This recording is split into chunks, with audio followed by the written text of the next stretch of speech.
ಎಲ್ರಿಗೂ ನಮಸ್ಕಾರ. Welcome to my YouTube channel. ಇವತ್ತು ಹೋಟೆಲ್ ಶೈಲಿಯ ಮಶ್ರೂಮ್ ಕುರ್ಮಾ ಮನೆಯಲ್ಲೇ ಮಾಡೋದು ಹೇಗೆ ಅಂತ ನೋಡೋಣ.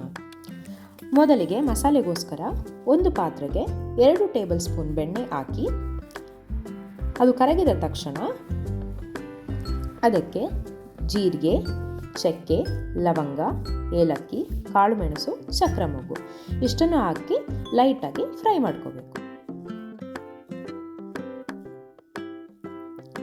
ಅದು ಲೈಟಾಗಿ ಫ್ರೈ ಆಗಿದ ತಕ್ಷಣವೇ ಅದಕ್ಕೆ ಶುಂಠಿ, ಬೆಳ್ಳುಳ್ಳಿನೂ ಸಹ ಹಾಕಿ ಲೈಟಾಗಿ ಫ್ರೈ ಮಾಡ್ಕೋಬೇಕು.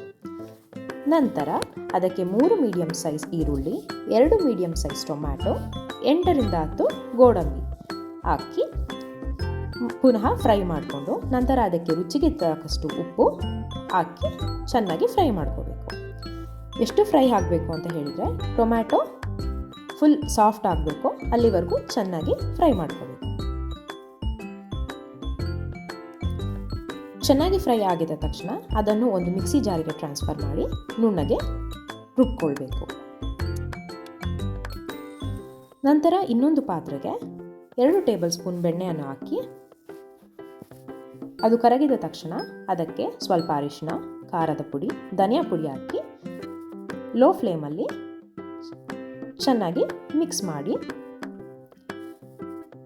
ನಂತರ ರುಬ್ಬಿರುವಂತಹ ಮಿಶ್ರಣವನ್ನು ಸಹ ಇದಕ್ಕೆ ಸೇರಿಸಿ ಚೆನ್ನಾಗಿ ಮಿಕ್ಸ್ ಮಾಡ್ಕೋಬೇಕು.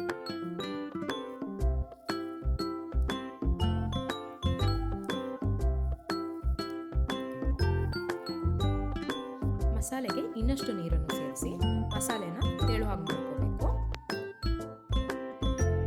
ನಂತರ ಅದಕ್ಕೆ ರುಚಿಗೆ ತಕ್ಕಷ್ಟು ಉಪ್ಪು, ಹಸಿರು ಮೆಂತ್ಯವನ್ನು ಸಹಿತ ಆ್ಯಡ್ ಮಾಡಿಕೊಂಡು ಲೈಟಾಗಿ ಮಿಕ್ಸ್ ಮಾಡ್ಕೋತಾ ಇರಬೇಕು. ನಾವು ಮಸಾಲೆ ಗಟ್ಟಿಯಾಗಿ ಮಾಡ್ಕೊಳ್ತಿರೋದ್ರಿಂದ ಅವಾಗವಾಗ ಮಿಕ್ಸ್ ಮಾಡ್ತಾನೆ ಇರಬೇಕು. ನಂತರ ಚೆನ್ನಾಗಿ ವಾಶ್ ಮಾಡ್ಕೊಂಡಿರುವಂಥ ಮಶ್ರೂಮನ್ನು ಮಸಾಲೆಗೆ ಆ್ಯಡ್ ಮಾಡಿಕೊಂಡು ಪುನಃ ಮಿಕ್ಸನ್ನು ಮಾಡ್ತೀವಿ.